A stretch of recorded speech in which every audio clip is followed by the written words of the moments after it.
நிறைய பேர் வீடியோ பார்க்குறீங்க, ஆனால் லைக்கே பண்ண மாட்டேங்கிறீங்க. ஆனால் தயவு செஞ்சு உங்களோட ஃபியூ மினிட்ஸ் ஸ்பெண்ட் பண்ணி ஒரு லைக் மட்டும் இந்த வீடியோக்கு போட்டுட்டு அதுக்கப்புறமா வீடியோவை பார்க்க ஆரம்பிங்க. உங்களுக்கு வேற எதனா ஒப்பீனியன் இருந்தால் அதை கமெண்ட்ல சொல்லுங்க. அதே மாதிரி சேனலுக்கும் மறக்காம சப்ஸ்கிரைப் பண்ணுங்க. வாங்க வீடியோக்குள்ள போகலாம்.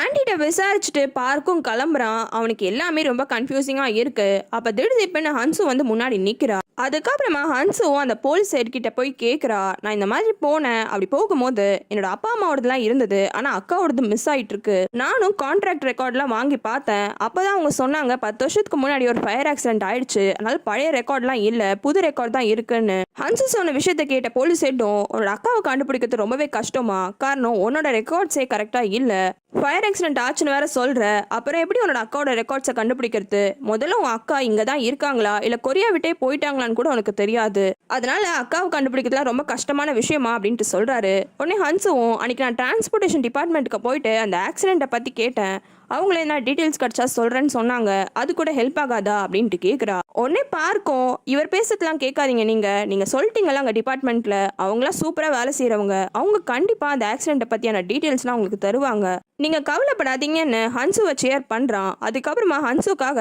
அந்த டிரான்ஸ்போர்ட்டேஷன் டிபார்ட்மெண்ட்டுக்கு போயிட்டு அந்த ஆளையே மீட் பண்ணி, இந்த அக்கீராலே அழகான ஒரு பொண்ணு இருப்பாளே, அவ வந்து உங்கள்கிட்ட ஒரு கம்ப்ளைண்ட் கொடுத்தா, நீங்க என்ன அந்த கம்ப்ளைண்ட் இன்னும் மூவ் பண்ணாம இருக்கீங்கன்ட்டு கேட்குறான். உடனே அவரும் கிண்டலா, உனக்கு அந்த பொண்ணுக்கு முதல்ல என்னடா கனெக்ஷனு, நீ எதுக்கு அந்த பொண்ணுக்காக வந்து கேட்குறேன்ட்டு கேட்குறாரு. நான் ஒரு போலீஸ் ஆஃபீஸரு, எங்கள் ஏரியா போகணுன்றதுனால வந்து கேட்குறேன், நீங்கள் பண்ணுவீங்களா மாட்டிங்களா, இல்லை மேல் ஆஃபீஸர்ட்டெல்லாம் கம்ப்ளைண்ட் பண்ணுமான்ட்டு பார்க்கு கொஞ்சம் எக்ஸ்ட்ராவாக பேசிடுறான். இப்பெல்லாம் பார்க்க பேசினோடனே அவருக்கும் கோவம் வந்துடுது.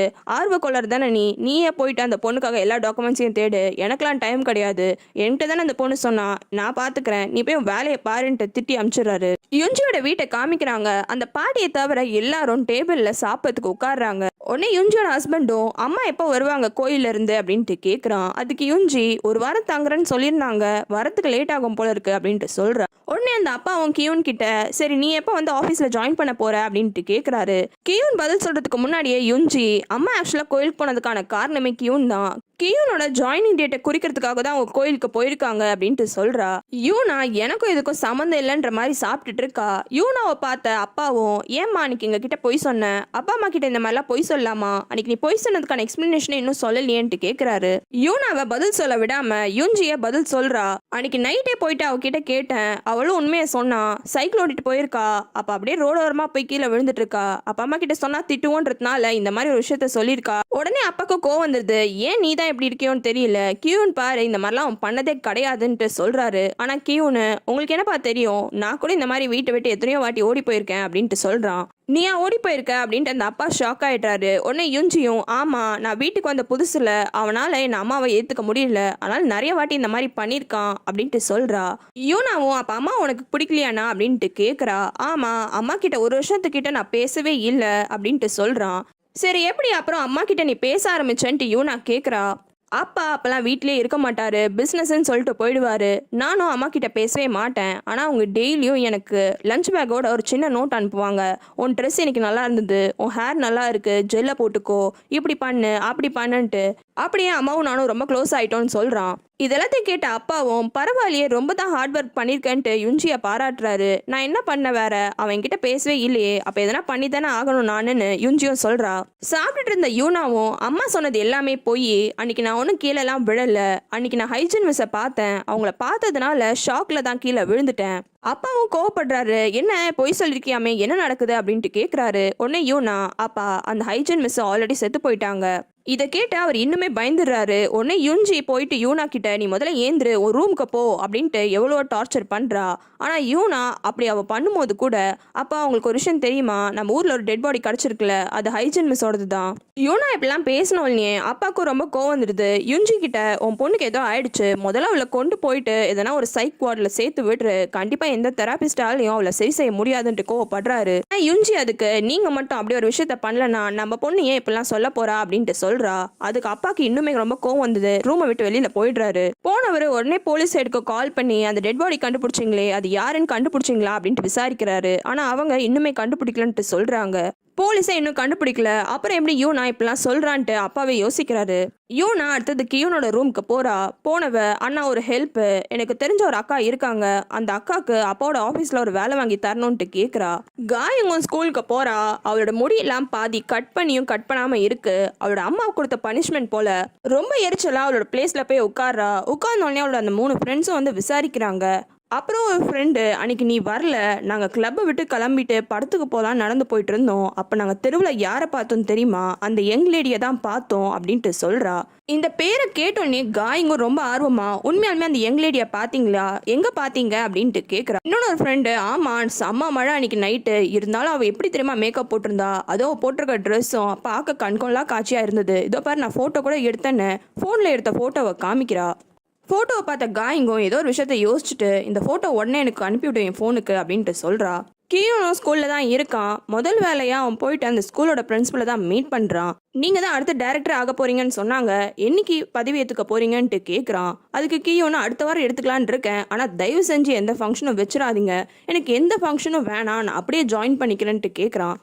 அவரும் அதுக்கப்புறமா ஸ்கூலில் யாரெல்லாம் வேலை செய்கிறாங்களோ அவங்க டீட்டெயில்ஸ்லாம் கொடுக்குறான். கியூனா இந்த டீட்டெயில்ஸ்லாம் கேட்டிருப்பான். அதுக்கப்புறமா அவர் தப்பாக நினச்சிக்க போகிறாருன்னு, எனக்கும் இந்த வேலைக்கு கொஞ்சம் காசு தராங்களே, கொடுக்குற காசுக்கு நானும் வேலை செய்யணும், நான் ரொம்பலாம் பார்க்க மாட்டேன், ஜஸ்ட் பேசிக்கான திங்ஸை மட்டும் தான் ரிவ்யூ பண்ண போகிறேன்னு சொல்லிட்டு அங்கேருந்து கிளம்புறான். டீச்சர்ஸ் ரூம் கிட்ட வந்து பார்க்குறான், உள்ள ஹன்சு வேலை செஞ்சுட்டு இருக்கா. ஹன்சுவை கூப்பிடலான்னு போகும்போது திடீர்னு கண்ணாடி போட்டு அங்கே ஒரு டீச்சர் வந்து நிற்கிறா. வந்தவளும் நீங்கள் தான் அடுத்த டைரக்டர் ஆக போறீங்களாமே, கங்க்ராச்சுலேஷன்ஸ், எப்போ ஆக போறீங்கன்ட்டு லொடன்னு பேசிட்டே இருக்கா. ஆனால் கியூன் அதுக்கு மூஞ்சில் அடிச்ச மாதிரி, கொஞ்சம் டீச்சர் ஹன்சுவை மட்டும் கூப்பிடுறீங்களா, பேசணும் அப்படின்ட்டு கேட்குறான். அதுக்கப்புறமா ஹன்சு கிட்ட, காயங்க தெரியுமா, காயங்கோட அம்மா கூட ஏதோ ரெஸ்டாரண்ட் வச்சிருக்காங்களாமே அந்த இன்டர்செக்ஷன் கிட்ட, என் தங்கச்சிக்கு சாதாரணமாகவே ஃப்ரெண்ட்ஸு கிடையாது, இதில் அவளை விட பெரிய பொண்ணெல்லாம் இவன் ஃப்ரெண்டாக வச்சிருக்கா, அதுவும் எந்த அளவுக்குன்னா வேலை கேட்குற அளவுக்கு, அதனால எனக்கு கொஞ்சம் டவுட்டாக இருக்குன்ட்டு ஃபீல் பண்ணுறான். இது சாதாரண விஷயம் தானே, இதில் என்ன டவுட் இருக்குன்னு ஹன்சு கேட்குறா. இல்லை இந்த காலத்து பசங்களை பற்றி உங்களுக்கு தெரியல, டிராகிங் பண்றன்ற பேர்ல கூட இந்த மாதிரிலாம் பண்ணுவாங்க. ஹன்சுவும் அப்பெல்லாம் எனக்கு ஒன்றும் தெரியல அப்படின்ட்டு சொல்றா.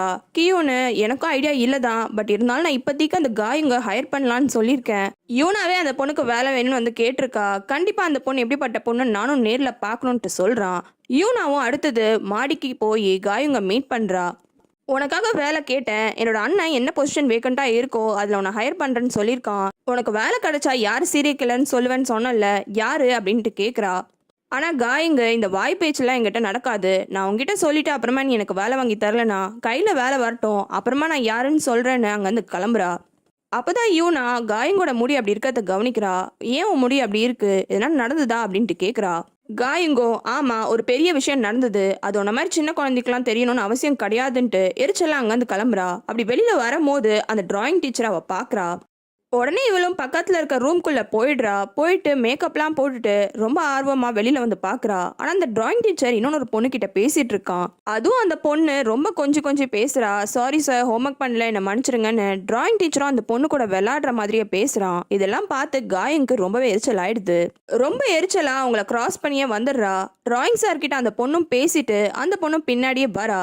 கரெக்டாக படிக்கட்டில் ஒரு சான்ஸை பார்த்து காயங்க டக்குனோட காலை முன்னாடி நீட்டிடுறா. அந்த பொண்ணு அதை கவனிக்காம அப்படி படிக்கட்டுல இருந்து உருண்டு கீழே போய் விழுந்து செம அடிபட்டுருது அந்த பொண்ணுக்கு. ஆனா இது எல்லா விஷயத்தையுமே ஹன்சு பாத்துடுறா. இந்த பொண்ணு இப்படி விழுந்ததை தெரிஞ்சு டிராயிங் டீச்சரும் அங்க வந்துடுறான். வந்தவனும் பதறி அடிச்சுட்டு போன் எடுத்து ஆம்புலன்ஸ்க்கு கால் பண்றான். அப்பதான் அவனும் படிக்கட்டுல நிக்கிற காயங்க கவனிக்கிறான். அவனுக்கு நல்லா புரியுது காயங்கன்னா ஏதோ வேலை பண்ணிருக்கான்ட்டு. காயங்க பத்தி எதுவுமே தெரியாத ஹன்சுக்கே இப்ப காயங்க பார்த்தா கொஞ்சம் பயம் வந்துருது. பாவு டார்ச் லைட் எடுத்துட்டு ஏதோ ஒரு ரூம்க்கு போறான். அந்த ரூம் லாக் ஆயிருக்கு. அந்த ரூமோட லாக்கை உடைச்சு உள்ள போய் அந்த இருட்டுல ஏதோ ஒரு பொருளை தேடுறான். கொஞ்ச நேரம் தேடுறதுக்குள்ளேயே அவனுக்கு அந்த பொருள் கிடைச்சிடுது. அந்த பொருளை பார்த்தாலும் ரொம்ப சந்தோஷப்படுறான். டிராயிங் டீச்சரோட வீட்டை அடுத்தது காமிக்கிறாங்க. மெடிக்கல் ஷாப் லேடி அங்கே தான் இருக்கா. 2 பேரும் டின்னர் ஒன்றா உட்காந்து சாப்பிட்றாங்க. என்ன இன்னைக்கு ஏதோ செலிப்ரேஷன் மாதிரி ரொம்ப கிராண்டாக இருக்கேன்னு அவள் கேட்குறா. அதுக்கு டிராயிங் டீச்சரு, நம்ம லவ் பண்ணி இன்னையோட 3 வருஷம் ஆகுது, கண்டிப்பாக நீ மறந்துட்டு இருப்ப, எனக்கு நல்லாவே தெரியும், இந்த ஆனிவர்சரி கிஃப்ட்னு கொடுக்குறான். அந்த செயினை வாங்கி மெடிக்கல் ஷாப் லேடியும் போட்டுக்கிறா. ரொம்பவே சந்தோஷப்படுறா. டிராயிங் டீச்சர் உமனே இருக்கான். என்ன ஆச்சு, எதனா பிரச்சனையா, என் அக்கா எதனா பண்ணிட்டாலான்ட்டு கேட்குறான். உன் அக்காலாம் கிடையாது, உங்கள் அக்காவோட பையன் அப்படின்ட்டு அந்த டிராயிங் டீச்சர் சொல்கிறான். என் அக்கா ரொம்பவே ஆசைப்பட்டா, ஆசை இல்லை பேராசையே பட்டா, எப்படின்னா அந்த ஸ்கூலுக்கு டைரக்டர் ஆயிடணும்னு. ஆனால் விதி பாத்தியா, அவள் பேராசினால தான் அவளுக்கு கண்டிப்பாக அந்த போஸ்டிங்கே கிடைக்கல. அவளாம் வந்து என்கிட்ட அவ்வளோ சீக்கிரம் எதையும் சொல்கிற மாட்டா.